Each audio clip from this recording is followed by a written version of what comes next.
If you have done any action with a good intention of helping people and relieving a pain, even if you're going through a pain is a purification actually. Pain is a purification, right? So karma, when you done with a good intention, if even the society says it is a wrong, that is okay. Even some people judge based on the actions which you did is against some things, but you have a good intention, not to harm anyone, not to kill anyone, not to, was in his way. And again, he got it out. What? In dreams, what we see is that soul, is that a self. Then he come back again to teacher and says, sir, if I get a dream and in that dream I will get emotions, sometimes we'll cry in dreams. So how it? Soulness, it is not bounded by these things. So, and again, Prajapati says, yes, you are in. Hello everyone. Today I am going to speak about one more random topic, that is good intentions. How important to have good intention, and is there any limit for good intentions, or you keep on giving or keep on having that in like some kind of illusions will be there about the good intentions. So I want to speak about that in this video. Let's see. I didn't prepare anything, so let's see how well it goes while speaking. So what is good intention? Actually, I'm reading so much of this philosophy. Like normally I love philosophy, and in the Hindu philosophy or about the karma siddhanta and all, if you consider it, actually there they have explained, or they will give things like, if you have done your karma with good intention, then it signifies as a whole. Whole means zero. Actually in Upanishad and all, if you go for how universe evolved and everything in a philosophical way, in a scriptural way, in scientific way it is Big Bang theory, and in spiritual way in spiritual way it is, if you seek how universe has evolved and everything, there they have explained Brahman. That's how the universe has explained, and while giving that they say the Brahman as a zero or as a whole. So that is what they describe about universe and everything. And why I give this as a zero or whole, when you have good intention while doing your work, and if that is with a good intention, whatever the work you do without any attachment or with just a good intention, then definitely it leads to a good karma of yours. So karma, in a karma way speaking, because I feel it exists, karma exists. So it's not only in a scriptural or in a philosophical way I'm speaking. Even if you properly see, our energies, our thoughts will always have these vibrations, and that vibration will match with the universe. So if you have the good intention, you will get a good results only. That doesn't mean that you keep on keep on asking or craving for the result. No. So we know, right, in Bhagavad Gita and everything, like we have to work, we should not think of result. So that is one thing. But sorry, the thing which I love to say about is karma exists, and sometimes some of the questions you don't get the answer. So during that time, I think you can get some answers through karma or the scriptures or in a spiritual way. That's what I feel. So yeah, when about like good intentions and about karma, I said like how good intentions will keep you grow in karma cycle in a soul level. It's not about societal level, what the society teaches. Actually society is also based on good character, good norms only, but some of the perspectives of society in a large term I'm using, but in terms of like the people whom you're surrounded by, if they judge you, or if they are or seeing you in a different perspective, that is totally okay. Because all the lessons will be learned through soul level. It's not only through how you see. Actually this karma soul level is beyond society. That's what I have understood while reading some of the things related to spiritual books. In spiritual books and some research related to spiritual things, I understood this society and norms and everything is for goodness of the people, definitely. Along with that, the soul level has no purity or impurity, and the soul will not define by your body or the way you think. Actually it is the medium, all the sensory, these 5 sensory organs through which soul has to learn some lessons, and it keeps on dwelling in the body to learn its lessons. That is true, but it is not identified by them itself. See, I want to, like, I was reading about the mystery of karma and everything. There I come across one story. So in that story, actually it is in okay, Chandogya Upanishad only, I feel. The story comes in Chandogya. Yeah, sorry, I'm like, I don't know exactly, but I think yes. That story comes in a Chandogya Upanishad, and Chandogya Upanishad is the subject. It is derived from the Samaveda. Okay, so this in the Chandogya Upanishad, the story comes like between the Indra and also demon god, like his name I forgot. So these two people go to Prajapati is a god's teacher. Okay, he knows, like, he is the god's teacher, means like he's more knowledgeable. So these two people, Indra and one more demon, demon teacher, like teacher or a god, demon god, I would say.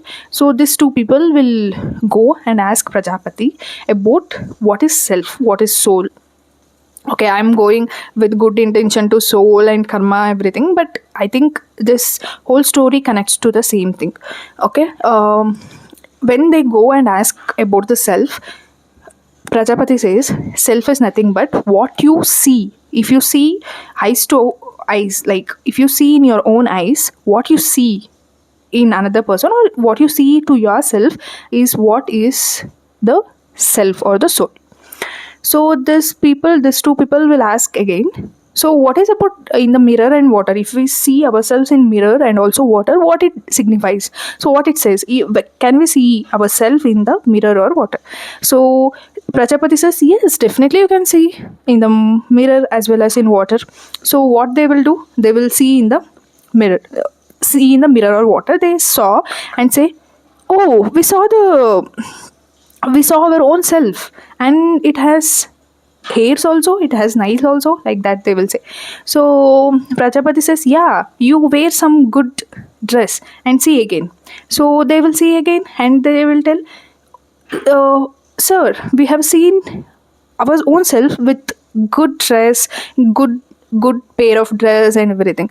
So yeah, you got it. That's what he says, and these two people return. But this Prajapati himself, he thinks like, I told them to see the self. Actually, they seen the self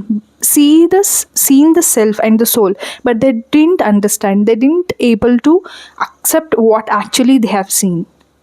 That's what he says. So while going, this what to say, this demon god actually go and say and preach the demons that, okay, what is soul, what is self? It's a body, nothing else. It's just a body. But when Indra was going, he got it out. While in his way, he got it out. What? So that means soul or self is equivalent to body. So he got again out and he come back to Prajapati and ask him, sir, you said soul or self is something which we see, which we already seen. But how body? That means if the body is blind, soul is blind. If the body is ignorant, soul is ignorant. And if the body die, soul itself die. But there is no meaning in this, because soul is what we learned about. It is soul is eternal. It is actually they'll use the word like soul is Jivatma, and universal soul is Paramatma. So that is the spirit, that is one light. So Jivatma is one light from the Paramatma. So it is equivalent to Paramatma. So like that they will say, that means like eternal it is. So what you said is like, I don't understand. There is some doubt. Prajapati says, yes, you are right. You are coming to line. So he says like, what you see actually, which in your sleepless dreams, which you see, sleepless, no, sleep, during sleep, in a dreamless sleep, if you see the soul, no, that itself is a soul, that itself is a self. That's what he says. So he went, okay, satisfied, and went, he was in his way, and again he got it out. What? In dreams, what we see, is that soul? Is that a self? Then he come back again to teacher and says, sir, if I get a dream, and in that dream I will get emotions, sometimes we'll cry in dreams. So how it soul means it is not bounded by these things. So, and again Prajapati says yes, you are in now right direction. So he says that soul with a dreamless sleep, if you go and if you see there, no, that itself is a self, that is eternal, that is connected with Paramatma, that is connected with universe. That's what he says. So he gets satisfied again, Indra, and he is in his way, and again got a doubt, and he will come back and ask, sir, I have doubt again. So if it goes to sleep, then it is like it it it don't even exist, it is near to extinction, correct? So what is soul again? What is soul? What is the self again? That is what he asked again. So now Prajapati says, you're now come to the final stage of your delusion. And what is soul means? Soul is something which is untouched by all the forms, all the energies which you feel, like body, sensory organs, and the worldly things. Soul is something big. Soul is self, and it is eternal. It is untouched by what you perceive, but your intentions, like he doesn't say intentions matter there, like soul is something eternal, that's what he says. And he explain about a soul in that story. So he Indra got the knowledge, and he go and say to the gods about the soul self, what it is.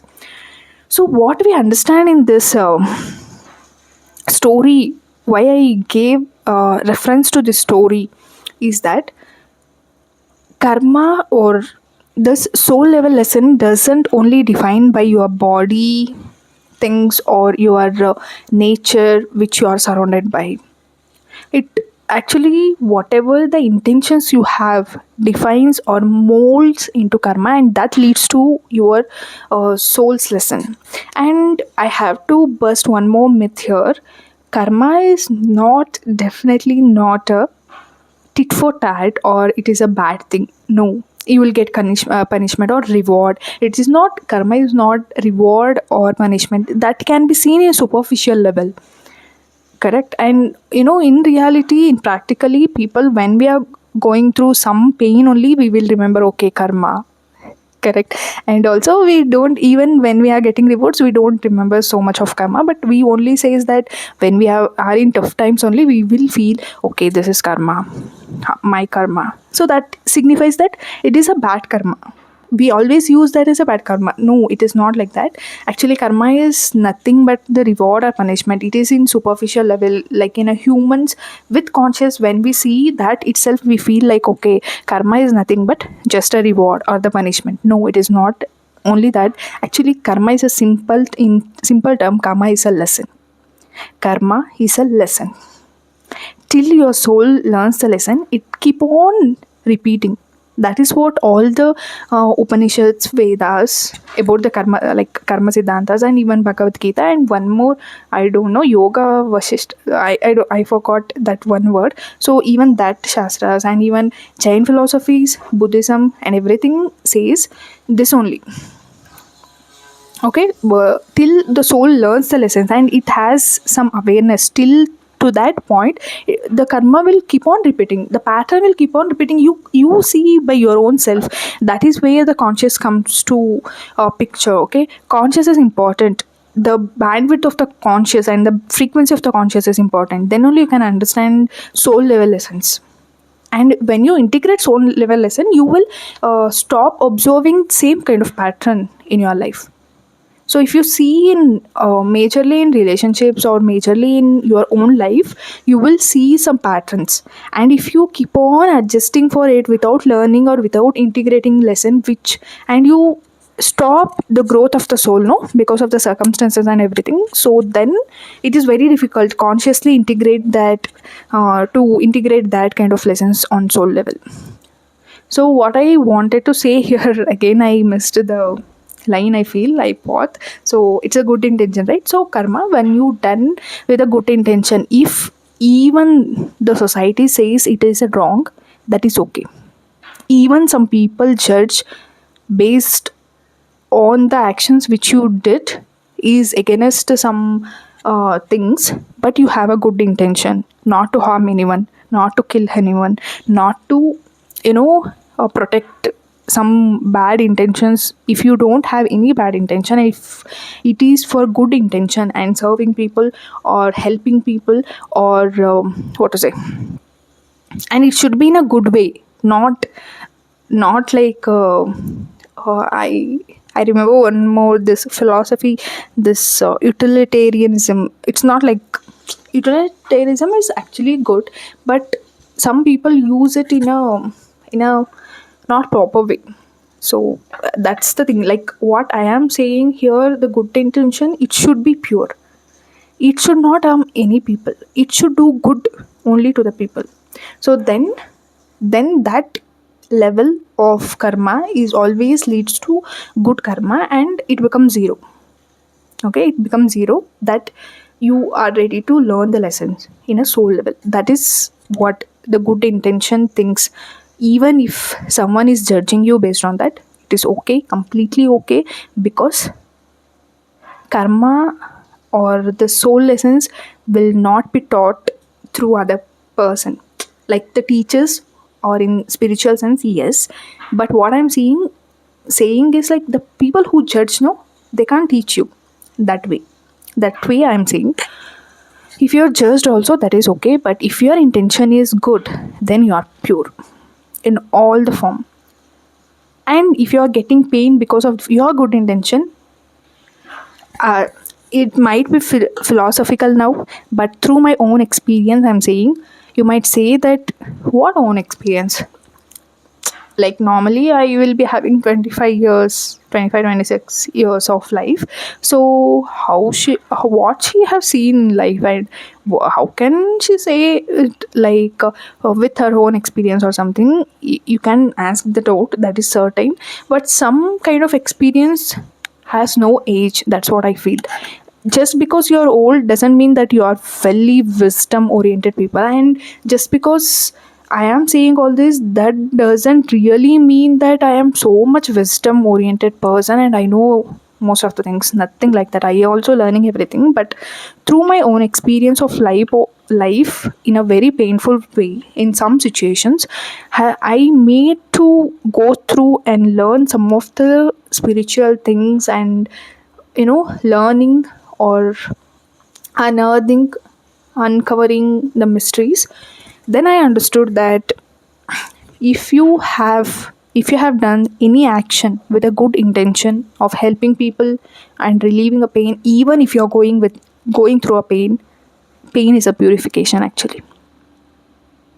Pain is a purification that will lead to integrate the lessons what you have learned in a painful way. That is okay, but you have the capability to integrate that lesson in a soul level, and you will cut that wrong pattern which you are going through and made you to have or face this kind of pain. No, you will stop consciously, and then you can evolve and grow in a soul level. I'm speaking, not in a worldly level.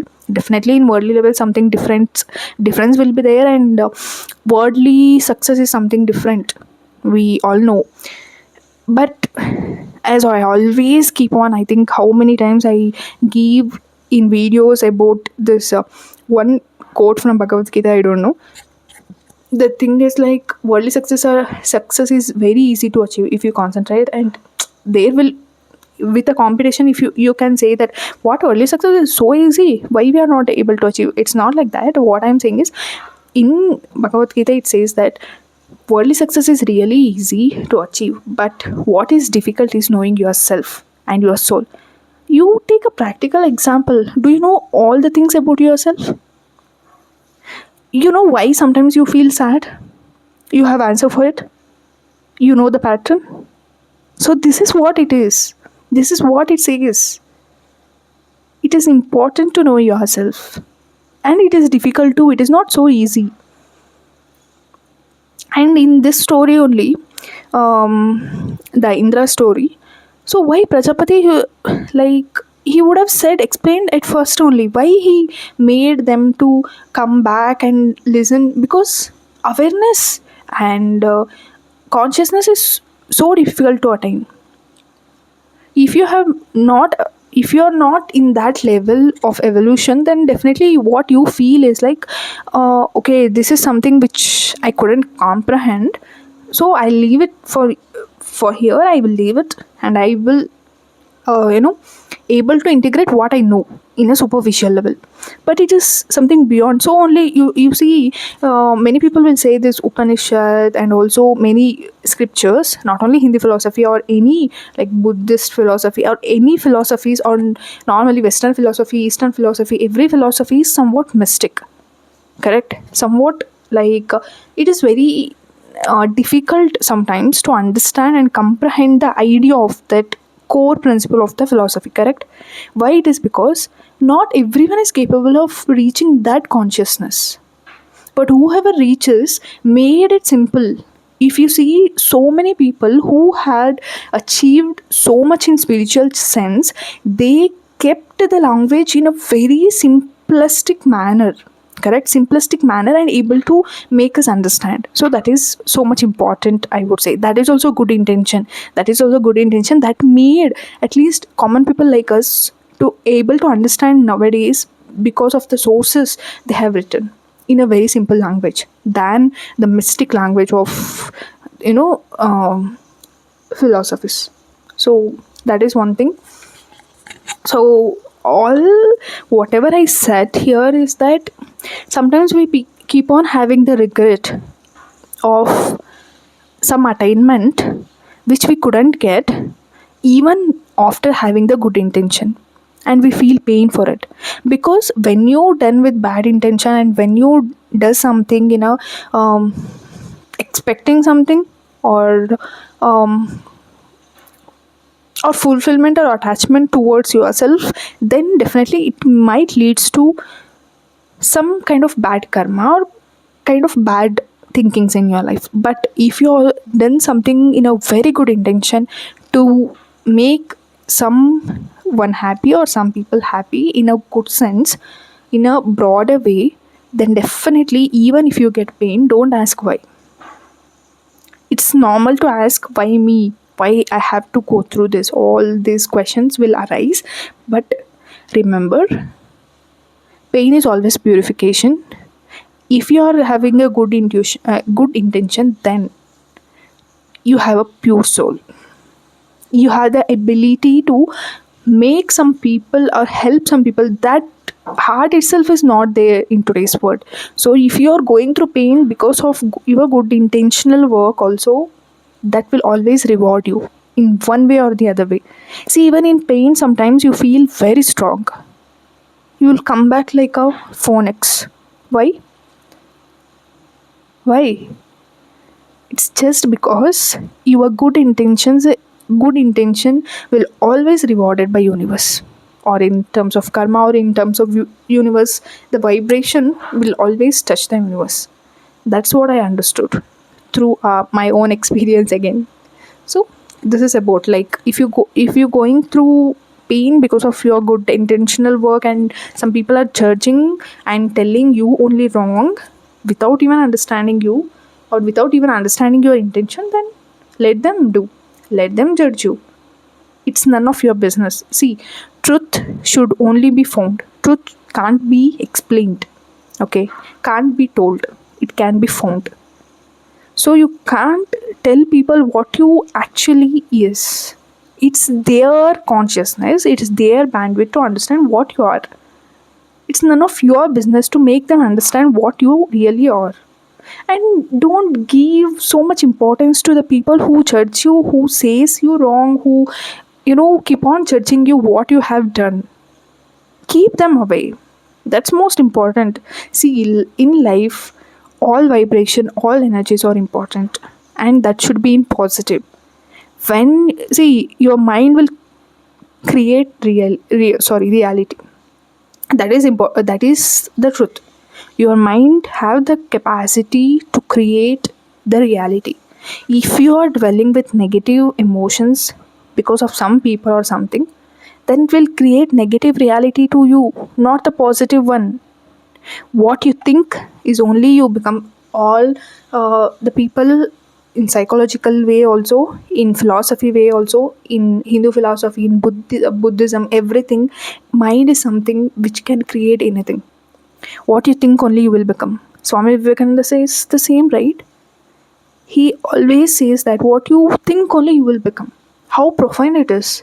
We tend to forget it many a times in our life due to pain and pleasure also. This is a duality. I think this tattva, the creative spirit, Shiva Shakti tattva, actually it is in the Upanishad, it says this is the creative spirit from where the creation of the universe has started. So because of this, what happens is duality exists, happiness, sad. So there will be opposite things exist. Balance is important. Balance of mind is called yoga in Bhagavad Gita. Balance of mind is so important in Vipassana meditation, which derived from Buddhism, like Buddhist meditation. Like it is not generic or it is not related to Buddhism as such in Vipassana, but that is how the Vipassana technique is given by Buddha. So that you can relate. So every scripture says the same. Balance of mind is so important. Okay. So with this, what I intended to say is that don't regret for whatever happened in your past because of your good intention. If the intention is bad, you have to regret, and if the intention is bad, you have to work on it. There is no doubt. But if your intention is good, and if some people are judging you based on that and saying wrong or whatever, and if you are going through some pain because of your good intention itself, then don't worry. People can leave you, but universe will hold you. Universe will reward you. Not only you, your own soul. You in the sense I am speaking about soul level. It's not about body thing. Because it's body is something which like we know, no, like after death or after some years will not have the same kind of skin, same kind of face. That is how nature works. So in terms of soul, even everyone leave also, that doesn't matter. What matters is your intentions. With this, I will end this video, and I hope this made some sense. This was random, so only it got elaborated so much because I think I am connecting from my subconscious some of the words which I have read, or to make sense or to explain that. So it got lag. Sorry for that. With this, I will wrap up this video. I will see you in the next video. Till then, bye and thank you so much.